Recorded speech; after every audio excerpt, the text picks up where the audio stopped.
Paja magaya a DC masiku angapo apitawo analemba chikalata kulembera mtsogoleri wa dziko ndi administration yake imene amafuna zonena kuti mtsogoleri amene athane ndi mavuto amene akusautsa nzika za dziko la Malawi. Ndipo tenga ndi kalata imene asanewa pa mpando wa bungwe limene la HRDC amene atondi Michael Kayasa amakamba za mavuto ngati akusowa kwa mafuta a galimoto, kuzimazima kwa magesi komanso kusowa kwa madzi aukhondo ndi ena mwa mavuto amene makosana amene anatchula kuti akuyenera kuthana nawo mwansangansanga. Ndipo tenga ndi mmene kalata imene imayendera zimaoneka zonena kuti magayizi amene ali ndi kuthekera kopanga mobilize Malawi kuti achite zionesero posakondwa ndi mavuto amenewa. Ndiye paja magayi amenewa akuti amamenyera ufulu anthu nimene amazitchulira kuti ndomenyera ndithu ufulu anthu. Komanopo kusatira kutuluka kwa kalata imene zikuoneka kuti nzika zambiri sinakondwere nimene kalata imene inabwerera maka ndi imene bungwe limene la HRDC limachitira zinthu zake chifukwa linapanga mobilize anthu mu zaka za 2019 kufika 2020 kuti apange zionesero zosonyeza kusakondwa ndi administration yomwe ya chipani cha DPP. Nkhani zokhuza ndi chisankho mmene zinayendera mu chaka cha 2019 komano mu chaka cha 2020 anthu anapeza zoti anavotanso nkhani zake tuzitsata mmene zinayendera zimene zinapangisa zonena kuti nzika zikwiye ndi chipani cha DPP anachibutula pa chisankho chimene chija. Mapeto ake kunalowa chipani cha Malawi Congress Party mosogozedwa ndi Tonse Alliance, nkhani imene tikutsatira bwino ambiri imene inakhalira.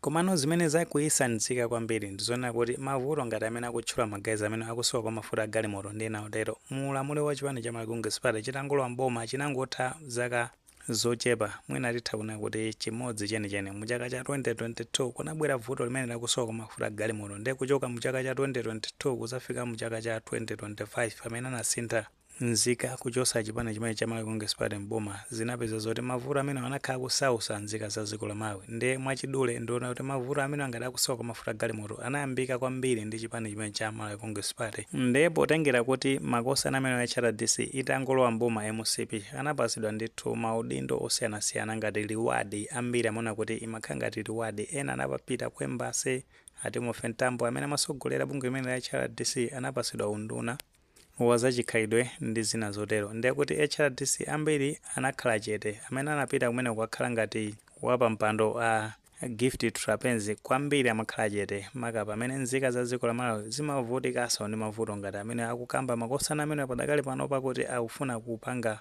force mtsogoleri wa dziko wa Professor Peter Mutharika kuti athane ndi mavuto ngati omwewa. Ambiri ndithu akumanena zonena kuti bungwe limene la HRDC ndi la hypocritic komanso ena akumaza lipanga lebo bungwe limene la HRDC kuti ndi la chipani cha Malawi Congress Party komanso ena akumaza fotokoza zonena kuti bungwe limene la HRDC lili ngati Terra Global. Paja ambiri kutsatira bwino nkhani zokhuza ndi ena mwa membala a bungwe limene la HRDC paja Dave Malamula tikumutsata bwino kuti ameneyi mu ulamuliro wa chipani cha Malawi Congress Party wakhala akusogolera ndi anzake zinthu za uchigawenga zimene zimachitika mizinda ya Lilongwe komanso kuzungulira Lilongwe. Tinaona mbuyo mukuti anakaphwesa matayala a phungu azipani zosusa ku parliament kumakatu galimoto zawo zinaphwesedwa matayala kumene kuni mkulu amene ndi kagulu kake kumenya anthu ndi zina zotero. Chonsecho mkulu amene Dave Malamula analinso mmodzi wa magayizi amene wa HRDC nchifukwa anthu amapanga link kuti bungwe limene la HRDC ndi pati ya usogoleri wa chipani cha Malawi Congress Party. Ndipo mabwera kumaza kuwakuwa ndi chikalata chimenechi akuonesa zonena kuti akufunanso kupanga zimene ankachita kalekale mbuyo mu chaka cha 2019-2020 kumenyera ufulu chipani cha Malawi Congress Party.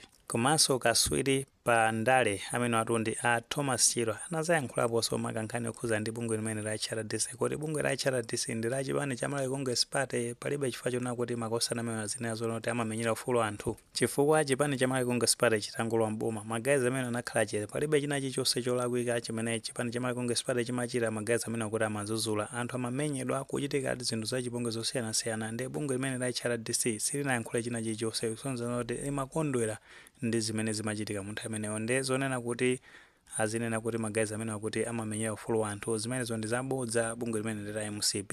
Komanso mfundo akuti zimene makosana amene akuyankhula zonena kuti kusowa kwa mafuta magalimoto ndi zina zotero zapangisa zoti makosana amapite ku nsewu zimenezo zakuti mtsogoleri wa dziko la Professor Peter Mutharika anayankhula kale musona kumene amayankhula ku parliament kuuza mtundu wa Malawi zimene usogoleri wake wa chipani cha DPP wakonza kuti uthane ndi mavuto amene akusautsa nzika za dziko la Malawi ma solutions ndi zina zotero.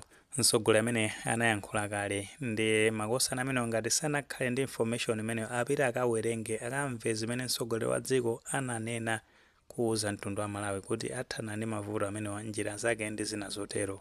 Ndipo sata zimezi zikuoneka kuti ambiri anayipanga escalate nkhani imeneyi maka kumanya zoti magazi amene achara DC afuna kupangisa zionesero mosogozedwa ndi Timothy Ntambo pajana kale kuti Timothy Ntambo anali kumeneko zaka zambuyomo ngati wapa mpando wa bungwe imene achara DC atachoka kumeneko kupita ku unduna umene apasidwa mulamuliro wa MCP anapezeka zonoti ndithu kunalowa Gift Trapenzi kenako amene wa Michael Kaiyasa ndi mene akufotokozera anthu zikuoneka uzonena kuti Timothy Ntambo mphepo imene inapeza maka zimene zikusungulira ndithu masamba mchezo mu mmene akukamba zonena kuti Timothy Ntambo akubwereranso kubungwe imene la HRDC kuti akapange ma demonstrations kukakamiza a Professor Thapila Mutharika kukwanirisa mavuto amene akusausa nzika za dziko la Malawi. Ndi Timothy Ntambo alembano pa tsamba la mchezo la Facebook pamene akuti zimenezo ndi zabodza.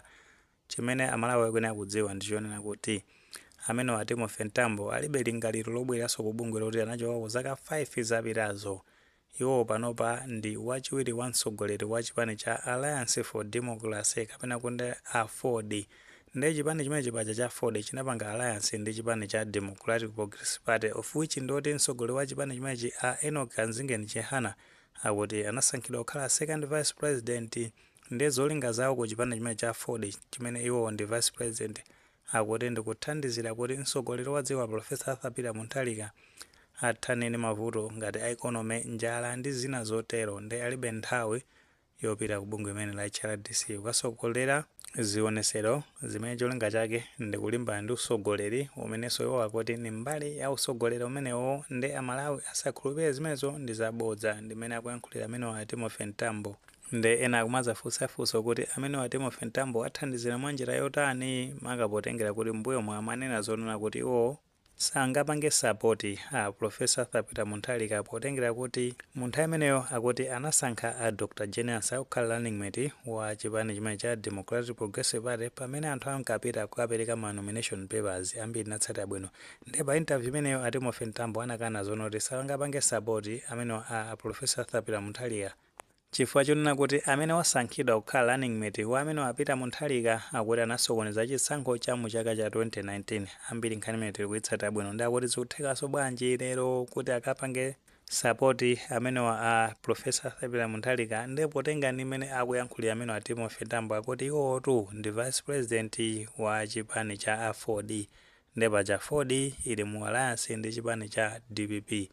Ndi focus yawo ndi mene akufotokozera amene wa Timothy Ntambo kuthandizira mtsogoleri wa dziko kukwanirisa kuthana ndi mavuto amene nzika za dziko la Malawi zikukumana nawo padakali panopa. Ndimene ndithu ayankhulira amene wa Timothy Ntambo. Maganizo anu ndi otani? Ngani maganizo omuli nawo makapa nkhani imeneyi yomwe tikufotokoza kuti Timothy Ntambo akuti zimene azikuyenda masamba mchezo kuwaloza chala kuti wakupita kubungwe la HRDC kukasogolera ma demonstrations kukakamiza mtsogoleri wa dziko wa Professor Thapila Mutharika ndi administration yake kuti akonze mavuto amene nzika za dziko la Malawi zikukumana padakali panopa ndi zabodza. Iwo ndi amene akuthandizira Professor Thapila Mutharika kuti zimene analonjeza amalawi zikwaniritsidwe kuthana ndi mavuto amene nzika za dziko la Malawi zikukumana nawo padakali panopa. Ngani maganizo muli nawo tifotokozeni comment section. Koma tikamapereka tilemekezenso maganizo anzathu. Tisaiwale kupanga like video imene komanso panga subscribe channel imene cha Fox Mula News 8 ndicho ngati nkhani zimene zikumachitika ndi kuti zitha kupezani mosavuta.